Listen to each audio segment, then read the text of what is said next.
Yo, yo, yo, it's the fucking Jabroni Show. This is episode 1. Um, so right now I'm like in my living room, in my underwear, scratching my nuts, doing what I do.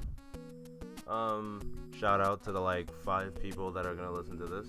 So fuck yeah for you guys, you're awesome. So this is the first episode and I'm a man of the people. So on my Facebook, I fucking asked a few friends what they would like me to talk about, and they gave me some interesting topics. So we're gonna get into that, but just in a minute or two, I'm gonna tell you about Michael. Like what do you need to know about me, you fuckers? I'm like 22. I part we. How should I say this? I write a comic, but it fucking sucks. It's not that it sucks. It's just that we're so broke. We're broke as fuck. Like all we literally have, me and a couple of my dudes who write. We all write a comic, and we all. All right. So how do I say that? We write. Okay, I write a comic. My boy writes a comic. My other boy, he writes a light novel series, and we publish it all together in a magazine, and we also have some editorials in there as well. And we plan to officially slap a $8 price on it, and we want to launch around August with the comic, but if our silly fucking me, our company's called Caution Comics. So yeah, beware, be careful. We're gonna like fucking make you buy our shit. But yeah, so hopefully that goes well. My brother, he is the artist, but he is under a lot of duress right now and stress. And he's the type of artist that likes to take his time and make sure like every fucking panel is perfect, and sometimes I just want to fucking stab him and castrate him and fucking slice his nutsack open. But what are you gonna do? Usually, you can catch me when I'm at home, reading comics, watching Netflix. But when I'm outside and I'm not at work, I'm at usually Bulletproof Comics. Go check out the homie Hank at Bulletproof Comics. Hank's the guy that owns Bulletproof Comics, by the way. It's at Flatbush Junction, NYC, right by Brooklyn College, for those of you who do live in the NYC area. So that's my product placement for the day for this episode. So hopefully if any of the 5 people that are listening to this, they might say, oh, Bulletproof Comics, let's go. But yeah, you can usually catch me over there, and I'm a big, huge fucking nerd. If you know me, you know that. That's partially what got me my job as a success advocate. Like, funny story before I even get into the topics. Like, so I originally was to be a substance abuse case manager. I have my case ACT, which is a certified alcohol and substance abuse counselor trainee. That's what I was originally going for, but the place that I was interning at for like 10 fucking months didn't have any positions open for that. So one of the directors of the program, she was fucking awesome. She did a homie a solid, and she referred me to this other outside program called a Justice Community, where I get to be a success advocate. I don't know who thought of that name, but I want to fucking punch him. It sounds so cheesy. But what they do is they basically provide case management services for like young adults, adolescents to young adults, like 16-year-old to 24-year-old. So, but in the interview, my director, she's like, so she sits down all quiet and shit, like I'm shitting myself, and I'm nervous as all hell. And she just asks me out of nowhere, like, oh, so how do you feel about Arrow? I'm like, Arrow? She's like, yeah, the TV show on CW. I was like, I fucked with it until like season 3. Like it's whack now, but like season 1 and 2 was live. You should check that shit out. But like that shit threw me for a loop. And then she goes on even further, and then she's like, so what do you think about Agents of S.H.I.E.L.D.? I'm like, yo, this is fucking scaring me. Because like I'm expecting to talk about the job, and here she is talking about my interests. So I'm a very paranoid motherfucker when it comes to that type of shit. You know, like when there's too many good things happening in my life, I usually like look around to see when the huge cock of life is just coming to fuck me in the asshole with no lube and just bust a huge milky nut in it. Yeah, that's some imagery for you. I should probably get started with the topics after that. Great segue. Shout out to the homie David. He slapped this nice little topic on my status. Kissing hoes in the mouth. Oh man. So, alright, I guess. Let me start here. I'm a chronic masturbator. I've had maybe one girlfriend in my entire lifetime. You know, call that what you will. Sad, pathetic, all of the above. I'm willing to hear all your names. Just throw them in the comments below. But yeah, I've had one girlfriend forever. You know, she was promiscuous, but wouldn't call her a hoe. She was more promiscuous, you know, than I was used to. Well, as a virgin can be fucking used to, but you know, I remember she used to tell me like I remember like when I first started getting into dirty talk with her, and it was like fucking intense, man. Like when she told me that she wanted me to come on her chest, I was like fucking freaking out. I was like, yo, girls are this freaky? Like, yo, like again, like that's the type of shit. Like first of all, like for a chronic masturbator, I've been beaten off my whole life, dude. And you know, my fucking mom's like sleeping down the hall. Like I wonder if she's hearing this shit. My aunt, you know, she could be walking around too, but hey, she already knows I beat off every night, so.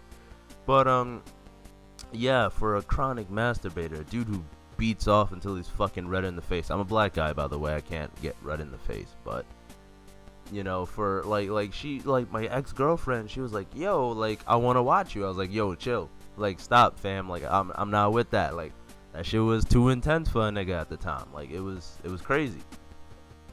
You know, but you know, I remember even like when like transitioning from like her blowing me to like going up for the kiss, and I was like, at first I was like like whoa, but like after that, like after a couple of times, I was like, yeah, fuck it. I was like fuck it. Like if I was gonna get something, I would have caught it already.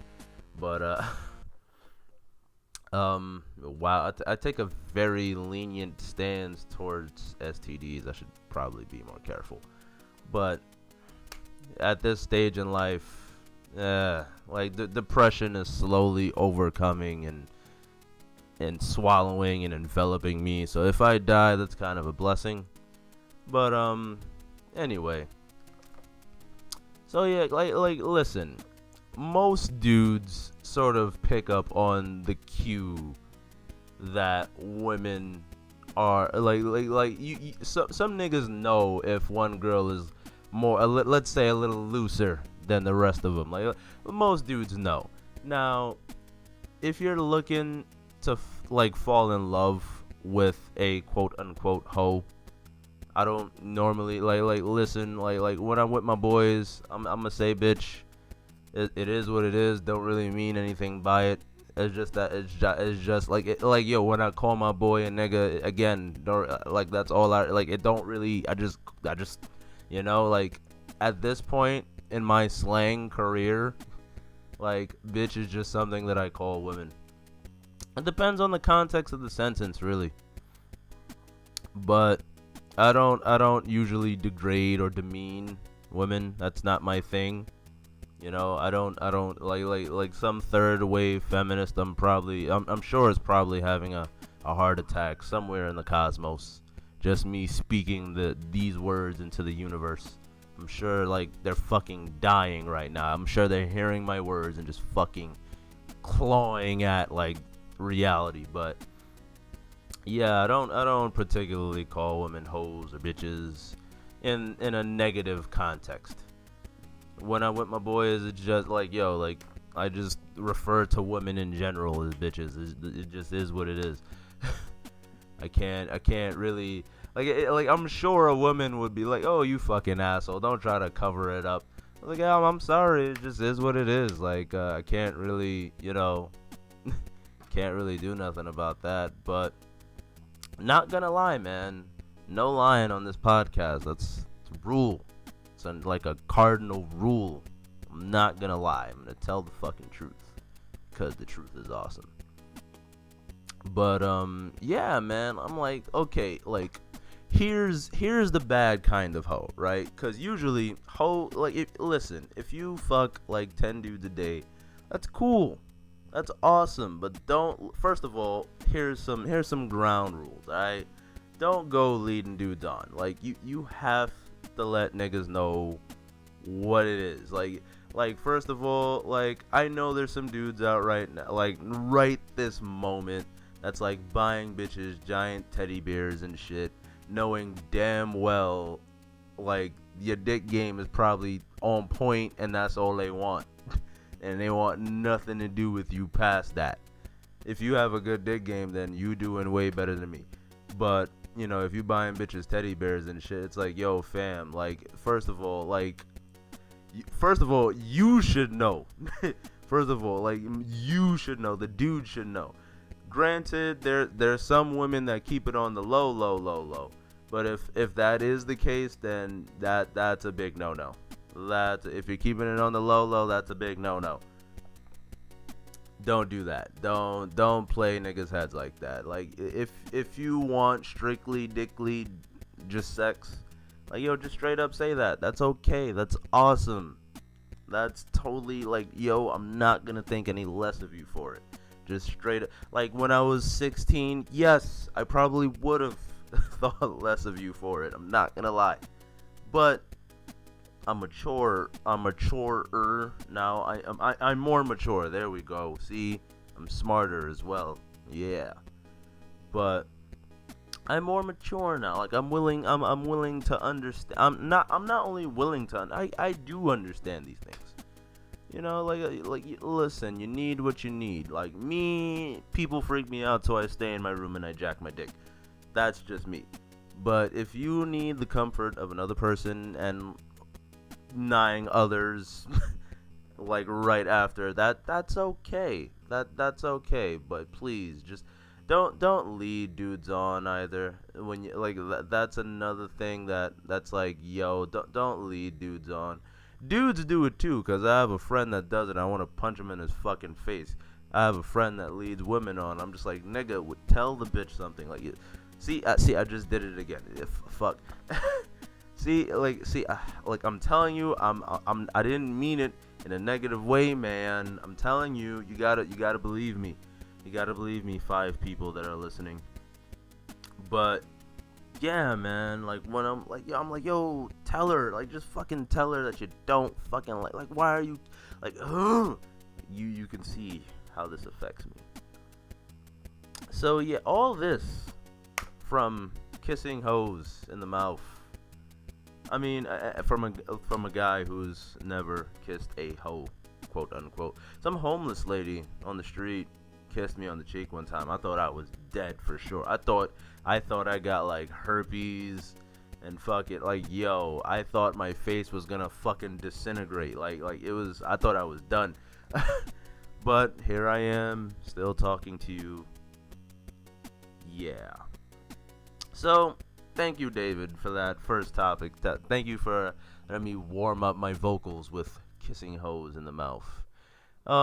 Now for some more interesting topics and these, like, the reason why I started with that one first, because that one was straight up so outside the box. Like, it's so unrelated compared to these next ones. The next ones are just straight nerd shit, because I have nerd friends. Thank you, nerd friends, because if it wasn't you, if it weren't for you guys, I'd probably be talking about, like, fucking who's going on the Knicks or Dwayne Wade or some stupid normie shit.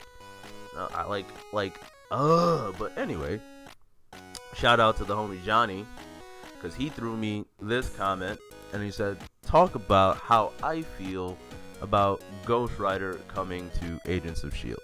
So, if you've been following any of the, if you follow like the Marvel page, like the Facebook page, or if you follow the Agents of S.H.I.E.L.D. Facebook page, there's been like some like interesting propaganda where like I believe like on the side of like a fucking train or a bus you see like these hellish chains, and it's like meant to tease Ghost Rider. Like at first people were speculating it could be Hellfire, because I was told that the Secret Warriors, they show up in season 3.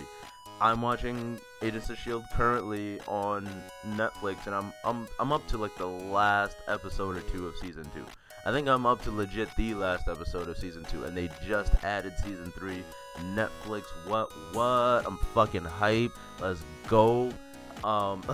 Like, yo, like, you don't understand, guys. Like, this show has, like, me and this show have a history. Like, I remember when this first came on, I was like, yo, I'm kind of feeling it. Like, the first episode, I'm kind of feeling it. Like, this, I think it came on, like, at first in, like, 2012, 2013. And then, like, yo, after, like, 3 episodes, I was like, yo, this shit is whack. I hate this show. The writing is so basic. Fucking Fitz, and Leo Fitz and Jenna Simmons, they're the most fucking stock science characters. And then you have Ward, the stereotypical badass Brolic nigga. And then you have Agent May, the fucking stoic, fucking sleek, fucking silent warrior. I'm like, yo, like, these guys are some fucking basic ass archetype. They're not even people.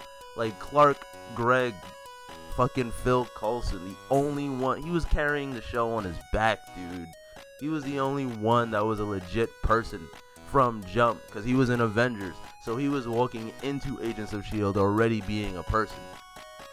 And then you had Maria Hill show up in the first episode, and then you have Sam Jackson.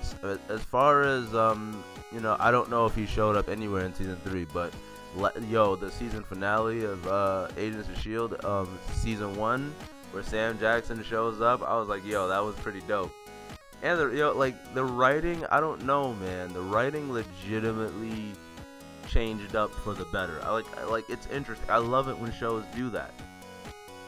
Like, yo, like they saw that nobody was watching, or they saw that it got a lot of complaints, and they were like, yo, we need to turn up.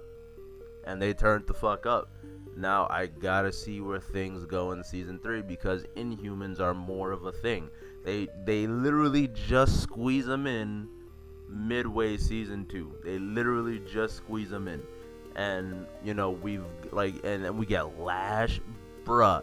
First of all, when I was reading Inhuman by Charles Soule and fucking Joe Madureira, like, yo, first of all, Joe Mad's art, god tier. Charles Soule as a writer, he's credible. He's done some things that I don't like, but he's a pretty credible writer. But that Inhuman series is fucking great. I recommend you check it out. Like, go right now. Go on Amazon, check up Inhuman Volume 1. It's a pretty good series. Like, and Lash, dope villain. Like, he is a great villain. He's like the Magneto, if you will, of the Inhuman lore. But I'm so getting off track. Holy shit, I just realized I started off talking about Ghost Rider. Okay, so now they're saying, at first, like articles were saying, oh, it's legit Ghost Rider, and then articles were saying confirmed it's Robbie Reyes. So now I'm fucking hype, because all new Ghost Rider by Felipe Smith was fucking awesome. Like I'm one of the few. First of all, that series is like, the art was fantastic. Robbie Reyes as Ghost Rider was fantastic. I love the idea behind him. I loved, like, first of all, there's been, with Marvel Comics and their Ghost Riders, there's been like a couple of them. There's been Johnny Blaze, who's the most popular thanks to that Nicolas Cage movie, and then the one right after, Spirit of Vengeance. Because we needed a second Ghost Rider movie. We needed a second one. That's what we fucking absolutely needed. But Johnny Blaze is the most popular Ghost Rider. And if those movies hadn't have come out, I would have legit said Danny Ketch is the most what the fuck am I saying? The most popular Ghost Rider. He is just by leagues, and like he's just cooler. Like Johnny Blaze is like the weird Daredevil like motorcycle dude, but Danny Ketch was straight up metal as fuck. Big biker jacket, big ass front wheel. He's metal as fuck. Whereas Johnny Blaze was this weird Daredevil like biker, you know. And then you had the chick, the Alejandra. She came like around Fear itself. Like, yeah, for the people that don't know, there was a female Ghost Rider.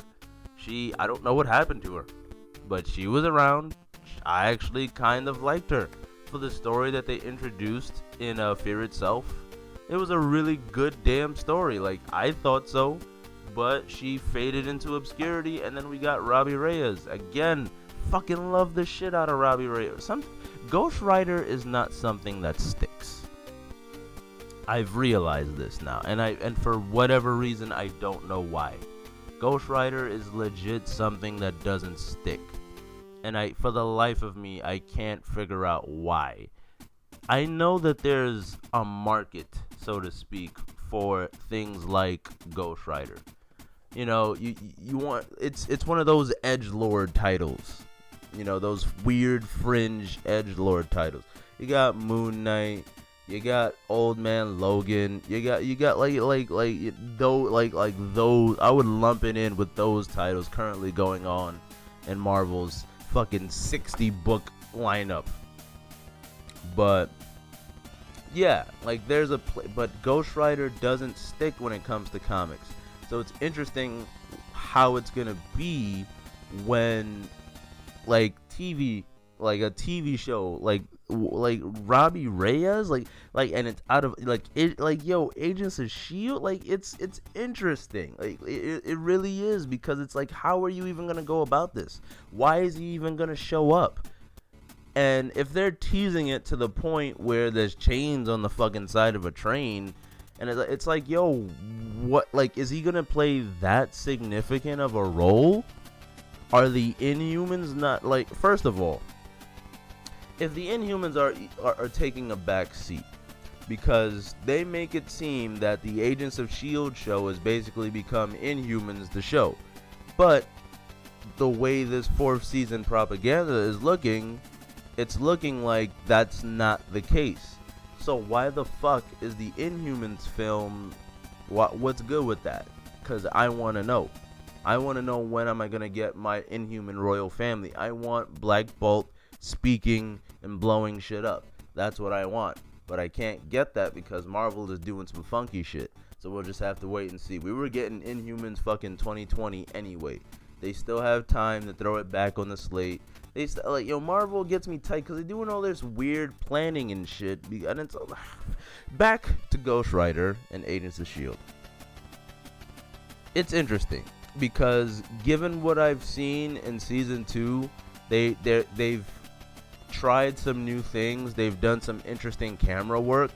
Even some of the effects that, like, it's turning into a nice little B movie. It's like a B movie TV show. It really is. It's like a B movie TV show. They even have some blood, like, to some degree. Like, I was like, wow, ABC blood. So it's really so I would say they can, I'm pretty hopeful. Like I said, I like Robbie Reyes. I love the all new Ghost Rider series. Johnny Blaze, I'm not that much of a fan of. To tell you the truth, Johnny Blaze was just never my guy. So there you have. I've never read that much Danny Ketch Ghost Rider comics. I've read Alejandra. I've read fucking Robbie Reyes. Those are the two. Give me a break, man. I came in 2011 to comics. I 4 or 5 years reading comics. So there's that.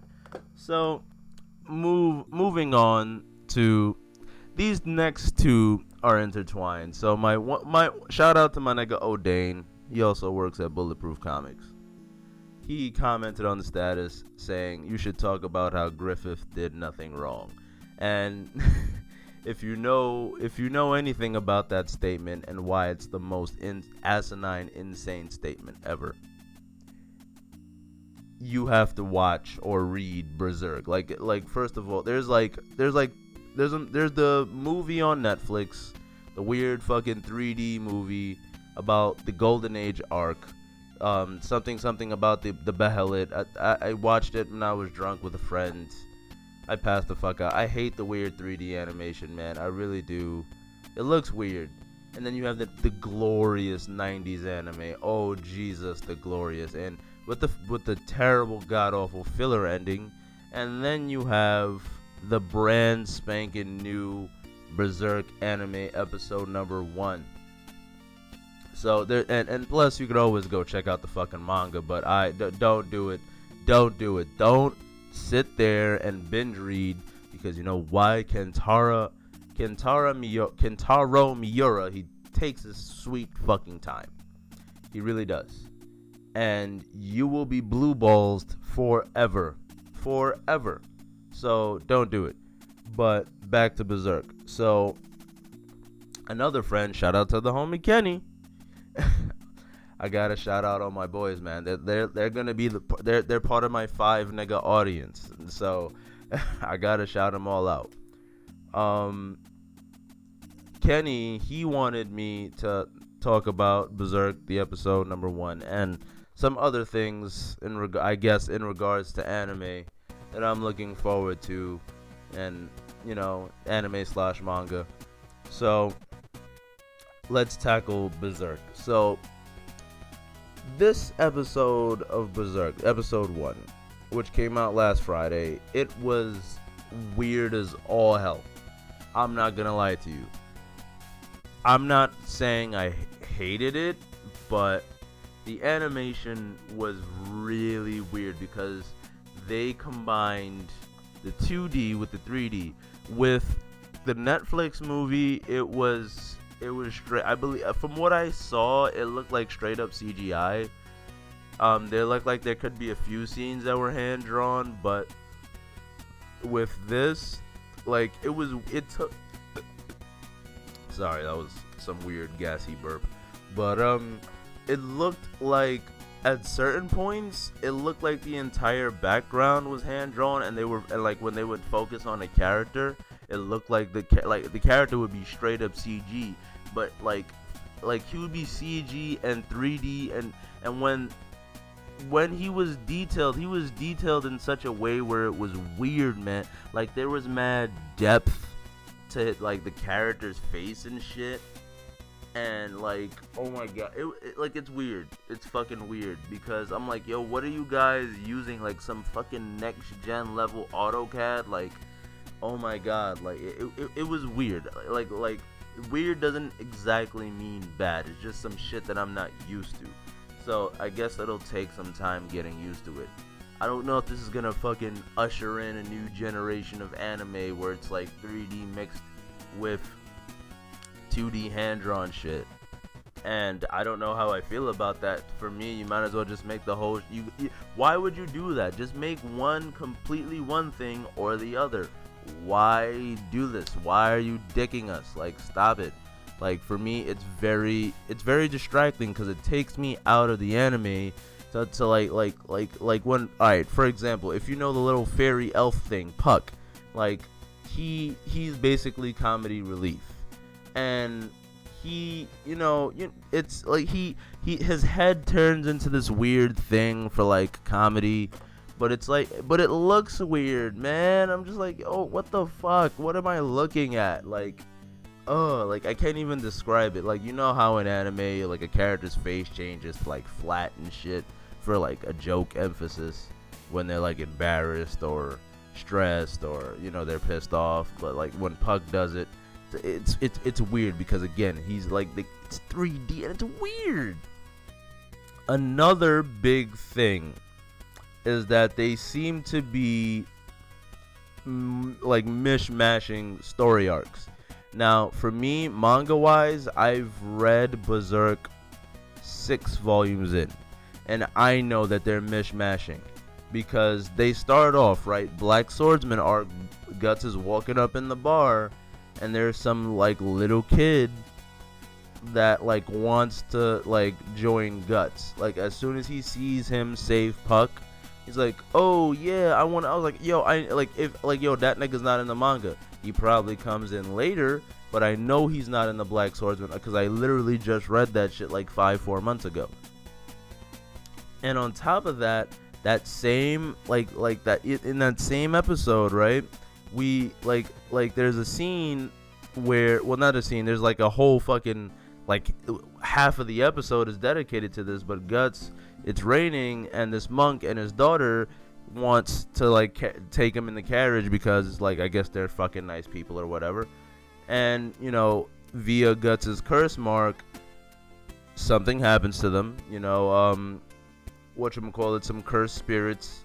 They inhabit dead bodies and they start attacking the monk and his daughter. They both get absolutely fucking slaughtered. And Guts does his thing like the fucking badass edgelord he is. You know how Guts, if you know anything about the anime / manga Berserk, if you know anything about it, you know how Guts rolls. Guts is the fucking edgiest edgelord badass dick move fucker ever. Like yo, you already know how he rolls. So he's fucking cleaving and slicing his way through shit. And you know, the little girl who was nice to him, it got to him when she died. But the thing is, like, you need to see certain things before. There was quite a bit that happened before that. We needed to establish how much of an asshole Guts is. This anime doesn't really do that.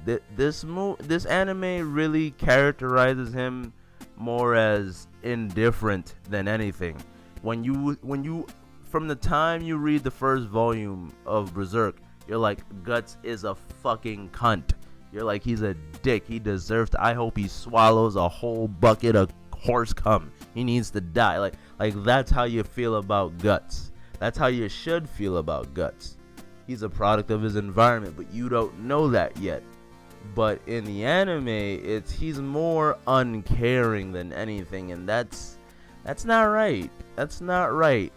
I guess detaching the manga from the situation, if you watch the anime in of itself, it's pretty okay. Which is the same thing King of Lightning said. If you don't know who King of Lightning is, he's a YouTube manga anime reviewer. Check him out. He's really dope. But yeah, like if you watch the anime and if you were not aware of Berserk at any time in your life before that moment, if you could get past the animation, it should be alright. You know, like it's certainly not the worst thing ever. But it's an okay first episode. I would say it's above average. For me, there was no big wow factor. I would literally give it a 6 out of 10. Yeah, like that's how I feel about it, because the animation, like the hand-drawn stuff is dope. The CG is okay, but it takes me out of the entire, like it takes me out of what I'm watching. And, you know, it's really distracting. But as far as shit that I'm looking forward to and all that, alright, so this is a conversation. Oh boy. So My Hero Academia. So I'm not watching the anime, at least not as of yet. I'm reading the manga a little bit first, because like as you can tell, like I like Western superhero comics. And so when you see Eastern superhero comic, yeah. So I'm naturally inclined, like I want to read it. Like One Punch Man, though, I don't want to give that same leniency, because I've heard about how One Punch Man, like the original chapter 1 started. No, thank you. I'm not starting from One Punch Man chapter 1. But yeah. So like My Hero Academia, I'm super fucking excited. Like it seems like it could fill the void of the big three, because Naruto is, listen man, Boruto is not gonna do it. I'm gonna tell you right now, Boruto is not gonna do it. Like, Naruto and Sasuke were legit gods of their universe, and Naruto dies. Somehow he dies. That's all. I already want to immediately call bullshit, but just hold off on that. Like, if he somehow comes back later on, that means they lied to us from the start of the series. So I don't even want, there's that. There's this whole Kawaki kid and Kawaki fighting Boruto. I'm like, yo, like, why do I care? Why do I care? Like, oh my fucking god. Like, Kubo, Tite Kubo, the guy that writes Bleach, he did a better job. He did a better job of outshining his own top tier villain. Because I used to say all the time, I was like, yo, Ichigo beat God. Who was he fighting next? And then came the fucking disgusting ass Fullbring arc, which was, oh my god, like it was literally like scooping up shit and just shoving it in your mouth. But then came Mr. Ewok Bach. Oh my fucking god. Like, if the Bleach anime ever comes back, I will fucking jizz all over myself. I really do, because I really do hope it comes back, because it should be a lot easier for Taita. Cause here's some things, right? If Bleach really does end in 5 chapters and there is no sequel series, here's some things that I would like to happen. When the anime does come back, cause it's not an if. I refuse to believe it's an if situation. When the anime comes back, right? Maybe Kubo can sort of talk to the animators. That nigga loves filler, so he could that's unfair, because the animation studios, they usually do shit different apart from what the manga creators want anyway. So that's not fair. But Bleach is an anime that's riddled with fillers. Whole story arcs dedicated to filler. And I can see why they do that. It gives them massive amounts of time to, to separate, to create a big gap between manga and anime. So I could see why they do that. But with Bleach, like, I really do hope he gets to animate the ending that he wanted to have.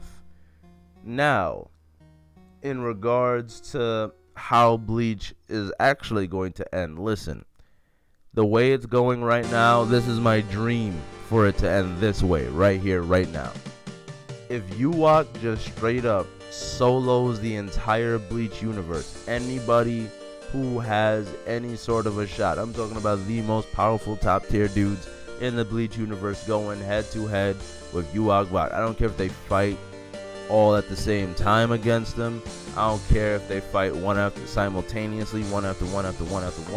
I don't care, as long as it happens and Ewok just decimates all of them and he just destroys Bleach. He just destroys everything, and it just fades to white. The end. And I'm like, yo, that was amazing. Yo, think about it. No other shonen in the history of shonen would have ended with the villain winning. Because right now, Bleach is running on the same tropes that all shonen has been running on since the dawn of time. Like Ishida giving that speech about friendship in the last chapter. I was like, what the fuck, man? But if Bleach ends with the main villain winning, I will jizz myself. But you never know, like, cause if it ends that way, there could probably be some sequel series where Ichigo's little sisters take up the fight against Yuak. You'll never know, but like you never really do know. So we'll see. So the ending of Bleach, I'm looking forward, but I'm also very anxious. Also very fucking anxious.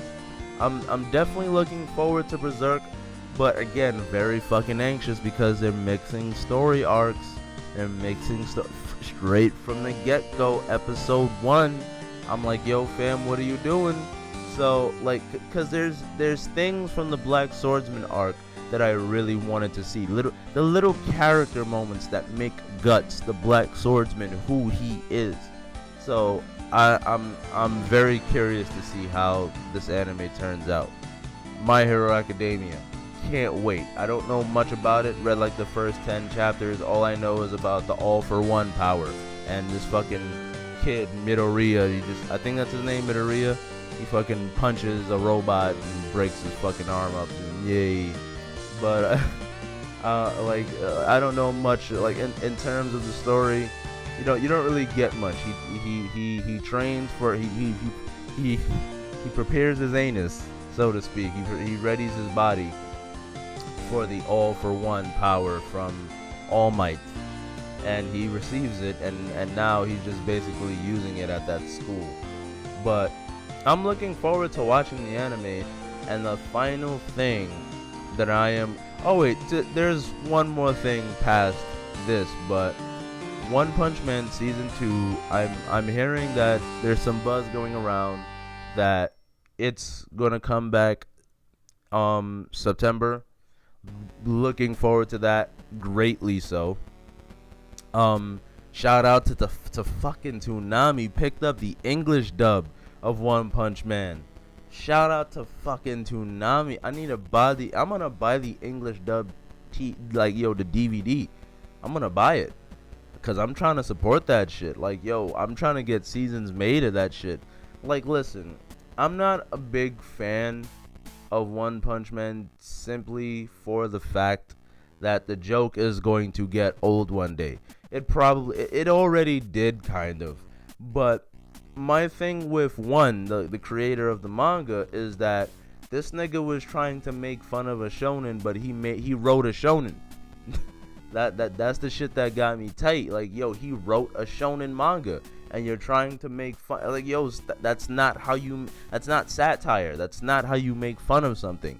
If you want to make fun of something, then make fun of something. Like, don't straight up write shonen, because it's highly entertaining. Like, Saitama, to me, he's just a cleanup character.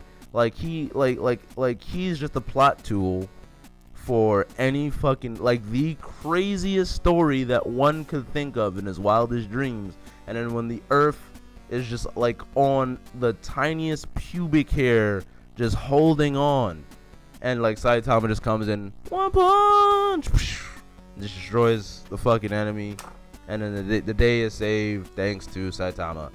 You know, like that's how some people view him as a legitimate character. You know, and he is, he's trying to, the reason why he's a hero for fun, but there's also an ulterior motive to that as well. He really wants to get back his drive for heroing by finding a worthy opponent. So there's that, but again, I see him as more of a plot tool. So there's that, but yo, One Punch Man season 2, I'm down, I'm there. Madhouse, you're a great studio. Yeah, yo, the fights. Oh, and you know what I heard? Cause I haven't read the manga. I heard season 2 is gonna be Saitama versus Amai Mask, and they say Amai Mask is a lot stronger than he's leading on. The reason he just stays at A rank level of the Hero Association, or whatever that shit is called, is that he doesn't want the fodder joining the ranks of the S's. He doesn't want anybody to join S rank unless they really some top tier ass nigga. They have to be some top tier ass nigga to get past a My Mask.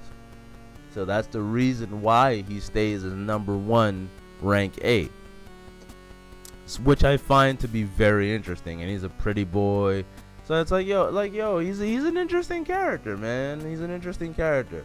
So I can't wait to see what goes on with that. I can't wait to see what goes on with that. And finally, Dragon Ball Super. So I've been watching it, and like I did a separate review. I'm not going to talk about episode 50, but what I am going to talk about in regards to the future of Dragon Ball Super. And honestly, like, yo, I'm loving this Black Goku arc. Like, yo, the ambiguity of Black Goku is amazing. But like, I'm wondering where this is going, and I'm wondering about the future of Dragon Ball Super, because as far as I can remember, there was supposed to be like 113 episodes of Dragon Ball Super in general. And let's not forget that Dragon Ball Super is supposed to take place, literally, the episodes, I forgot what's the last episode numbers of Dragon Ball Z, but it's literally supposed to take place in between, like just right before. Just slap 113 episodes of Dragon Ball Super right before the last episode of Dragon Ball Z. Like, yo, like so it's very interesting, because what happens and the way it's written, the last episode of Dragon Ball Z, the way it's written, it's left so open to interpretation, because Goku doesn't go Super Saiyan. He just fights. He just fights Oob, and he takes him to wherever, to train him. And in GT, to GT's credit, it started off exactly where Z left off, to GT's. I hate to give GT any kind of credit, but to GT's credit, it started off exactly where Z left off. So I find that to be highly interesting. So in regards to Oob, I'm really wondering, because I liked Oob. Again, like GT, there was things to like about Dragon Ball GT. I really like Majub, because he's like Super Saiyan 3 tier.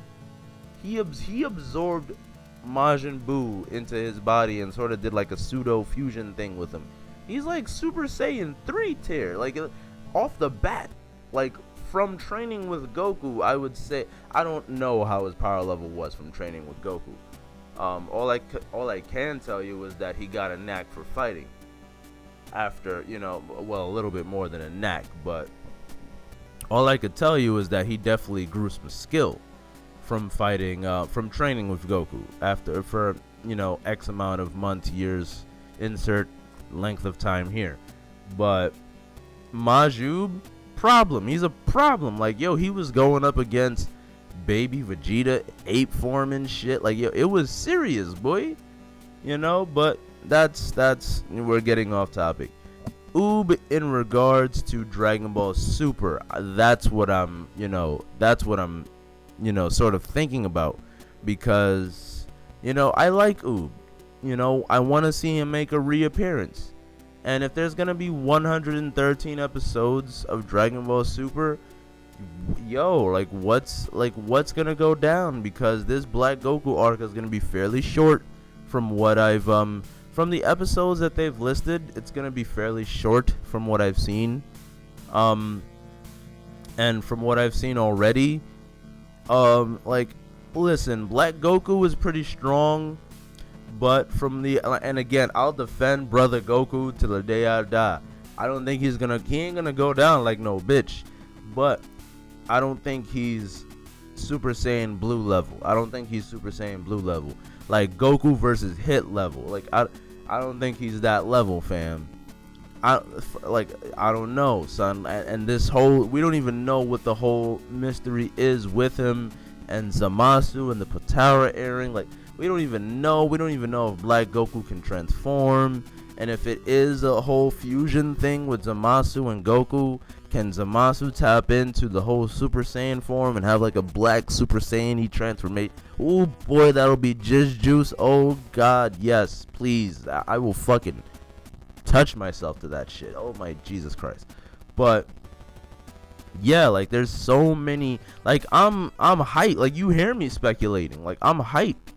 And then we got like fucking like 60 more episodes after this.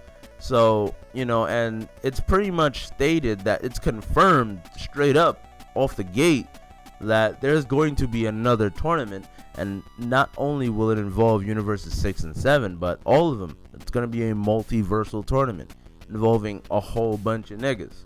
So how can you not be hyped for that? Like this is Dragon Ball Multiverse, but canon. So I can't wait.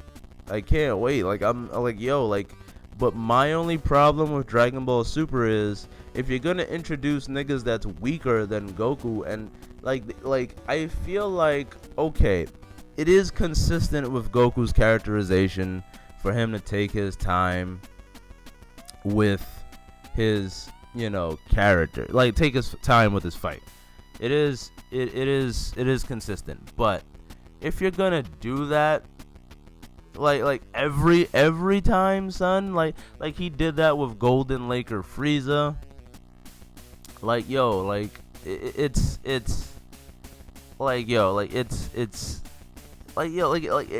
starting to become annoying. It's starting to become annoying. It's like, like how many times is Goku gonna be like, oh man, I need to have fun with my fights, bruh? Like it's starting to become a bit of a pain in the dick. Like stop that shit. Stop that shit. Like you're playing with your food, man. Stop playing with your food. Eat your food. This ain't Toriko, but goddamn it, eat your fucking food. Like stop it. Like Goku, like you had to teach this to Gohan when he was fighting Cell. Like when Gohan was fucking smelling himself and he was feeling himself, he was like, yo man, I'm gonna take my time with this nigga. Like no, finish him off, fam. Like this gets me tight. Like so again, that's probably some concern that I have for the future of Dragon Ball Super. And the last topic that I'm gonna talk about today, I feel bad. Shout out to my nigga Aaron. I feel bad. I told him that I was gonna start out with this one first, but the kissing the hoes in the mouth, like I had to do that one first because it was so set far apart from the bunch, and it gets it lets everybody know just a little bit about who I am and how I touch myself at night. But with this, right, with superhero movies in general. Okay, so my boy wanted me to talk about how superhero movies have affected movies and pop culture as a whole, because according to him, I don't share this opinion, but I see where he's coming from. He says that superhero movies are quote-unquote destroying cinema because, for example, movies like fucking Mystic River, Shawshank Redemption, fucking Mel Gibson, Braveheart, if those things came out today, nobody would go see them because everybody's too busy watching fucking Civil War. Batman v Superman just got re-released in theaters for the extended or ultimate cut or whatever, and that's not even the entire film. There's a 4-hour cut of the movie. So when that shit comes out on DVD, I'm seeing that shit because I want to support Zack Snyder. Zack Snyder is a damn good director, and fuck you, like people that say Zack Snyder is a shitty director, no, he's not a shitty director. You guys have to understand that he's not a shitty director. You see, 300. That was beautiful visually. It was beautiful. Watchmen, to me, visually beautiful. Sucker Punch, the movie fucking stunk, but beautiful visually. It was awesome to look at. It was pretty to fucking look at. But you can't blame everything that went on in Batman v I'm not gonna, the original cut of the film, the theatrical cut of the film, yes, it's okay. It's not shit. It's okay. It's 5 out of 10. It's a solid split down the middle, 5 out of 10. It's not shit. It's not shit. But you can't blame everything that went wrong on that film with him, You can't. There's writers, there's actors in the film. Like, yo, you can't blame it all on him. I'm sorry. Like, you can't just blame the entire movie sucking on him. But I'm getting off track here. But yeah, like these sorts of big Hollywood blockbuster type films, they're sort of like they're sort of stealing. They're stealing the money of all the hardworking indie homies. Yo, it's interesting because now, like, I don't know, I can't tell you when was the last time I went to go see like a straight up some other film besides some big budget superhero. That's why it was taking a minute for me to speak, because I'm sitting here, I was like, yo, when was the fucking last time that I went to go see some other shit that was not a legitimate suit? Like I remember seeing Limitless with my boy. Dope ass. I love Limitless. I'm fucking pissed that it's coming back as a TV show. Came back. It's all like, at least they got Bradley. First of all, Bradley Cooper, did he do TV shows? Is he a TV show dude? I wouldn't know, because I've never fucking seen Bradley Cooper on a TV show. I always thought he was a movie nigga. So that's new to me, but at least they were smart enough to fucking get Bradley, like the fucking disgusting ass Rush Hour. Like, yo, you these niggas legitimately just got a fucking black guy and got some Asian kung fu guy, like and there you go, Rush Hour the TV. I'm like, yo, this is the most racist allegory. Like, yo, you literally took a black guy who's black, he makes black jokes, and you took an Asian guy who does kung fu, and you named it Rush Hour. I'm like, oh my fucking god. But I digress. But yeah, even Rush Hour, like a movie like Rush Hour can get made for hella cheap these days. Like, it's probably, the budget for Rush Hour is probably hella fucking cheap. A lot of that's why, like, you know, little fun fact. That's why there's there's always like a fuck ton of sequels for horror movies, because they're cheap as balls to make. Like Paranormal Activity, dude, that's like not even 10,000. I was gonna say 20, like not even 10K. Son, like it's gotta be like what, like 5,000 to make, and it goes to like large widespread audiences, and they like it sells millions. So like the dudes that's working on those films, they're seeing insane profit, they're seeing insane return. So, but Insidious, I think it got made for like 50,000. These movies get made for the cheap, man. Like, it's really interesting how horror movies get made for cheap. And like back in the day with like when like 80s, 70s, when I say back in the day, I know I'm like 22, so I'm not like fucking allowed to say back in the day, but anyway, with 80s and the 70s, when video technology started to develop, and you can get your like it was more readily accessible to the public, you know, that's why fucking like there was like fucking 7, 8, 9, 10, 11 Nightmare on Elm Streets, Friday the 13th, because people were like The Howling and The Witching, like all these shitty horror franchises from like the 80s. People like they took them up because they had no problem with taking it up, you know, like but that's the because they're cheap as all hell to make. They're cheap and cheesy as fuck, like straight up what do you call it? Fuck, prosthetic effects? No, there's a word for it. Where is it? Like practical effects. There we go. Practical effects. Like just straight up practical effects. You know, but like that like hard-working niggas in their backyards, straight up shitty video camera. That's what I'm talking about. Like that's 80s, 90s horror. Nah, that's 80s, 70s, 90s where they used shitty computer graphics. But Yeah, like horror movies get made on the cheap. Horror is it's still a thriving industry, and there's still like indie horror movies made, and they actually do quite well.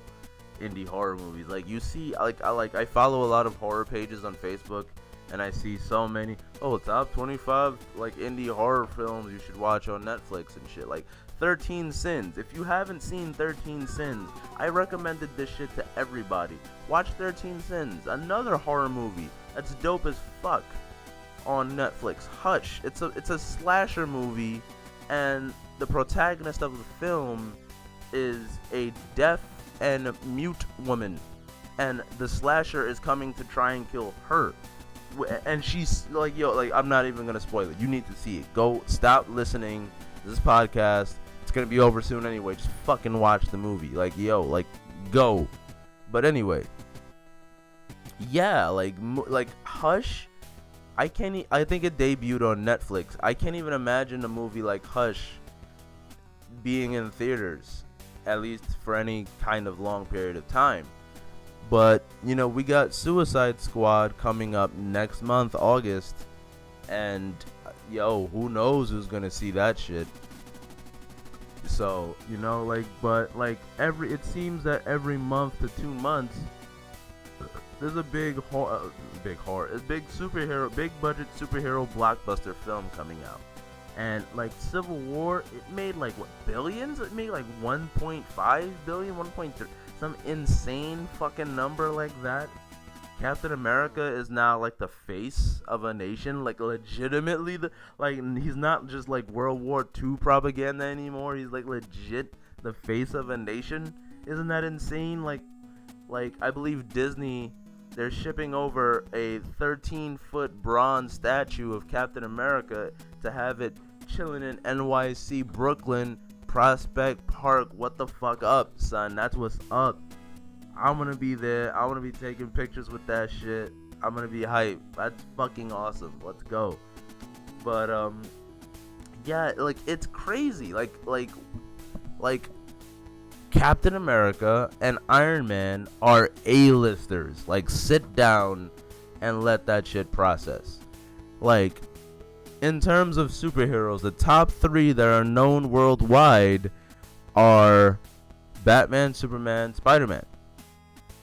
But it's interesting that because now there's this, like, it's been going on for quite a while, but there's the practice of, companies like Marvel, not companies, but like I don't know about companies in general, but like Marvel / Disney, they've been showing their movies in other countries. Iron Man 3, for example, they were showing that everywhere else before us, everywhere else, fucking Switzerland, China, bang fucking Ladesh, like every fucking where before we got to see it.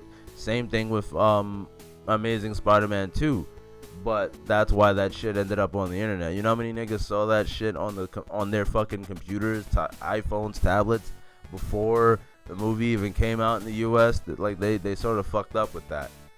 But in regards to in regards to Amazing Spider-Man, that movie was ass dookie honk, like it was horseshit. So I guess it worked out. I don't know. Would you call that a victory for us? I mean, the movie still made money either way for Sony. Sony still didn't have to sell the property.